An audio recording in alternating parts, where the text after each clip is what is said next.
దేవుడు అంటే ఎవరంటే మనకి సంబంధం లేని వ్యక్తులకి ఎవరైతే ముందుకెళ్ళి సాయం చేస్తారో వాడే దేవుడు అంటే.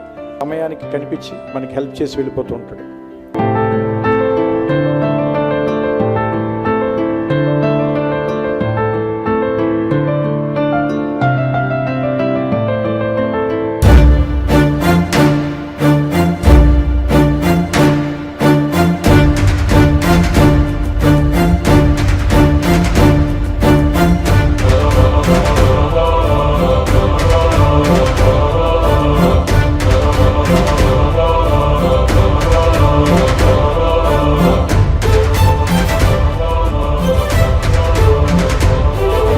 ముగ్గురు బిడ్డల్ని చదివించే కార్యక్రమం ఆచరణ ఇన్ఛార్జిగా నేను తీసుకుంటాను. గ్రామాలు వదిలి వెళ్లడం, బోసిపోయిన ఇళ్లు, బీళ్లు పడ్డ భూములు.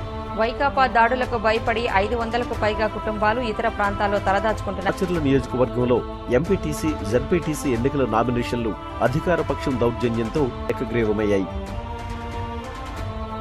మా ఆస్తి ఉంటుందా, ఎవరన్నా కబ్జా చేస్తారా?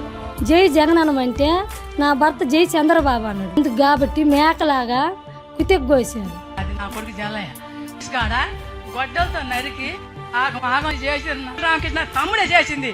వాడు ఉండి మెంతాలు పట్టేసి కాడ కారు పెట్టుకొని ఆగమాగం చేసిండు. నా పిల్లలు 3 పిల్లలు, పసి పిల్లలు, మేము ముసలి తగ్గిపోయిన మా వాళ్ళ కాడ ఏం లేదు. ఆస్తుల్ని కూడా పెట్టుకున్నారు.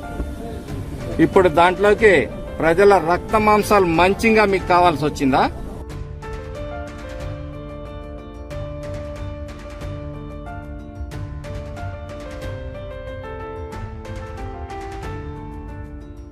నన్ను కాపాడటం కోసం మీరు పడిన తాపత్రయం కూడా నేను జీవితాంతం మర్చిపోలేను.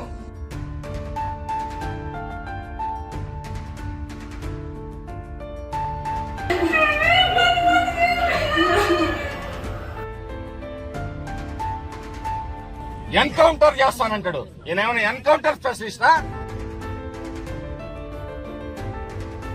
అమాయకులు ఉసురు పోసుకొని నువ్వు ఎంతకాలం ఈ పదవి అనుభవిస్తావు? మేము ఊరంతా పండగ చేస్తుందయ్యా, అన్వర్ ఇల్లు తప్ప.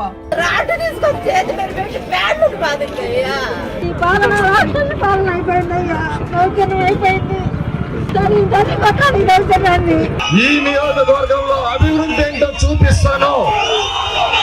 ఎవరైతే అరాజకాలు చేస్తున్నారో ఈ అరాజక శక్తుల్ని ఏరి వేస్తాను.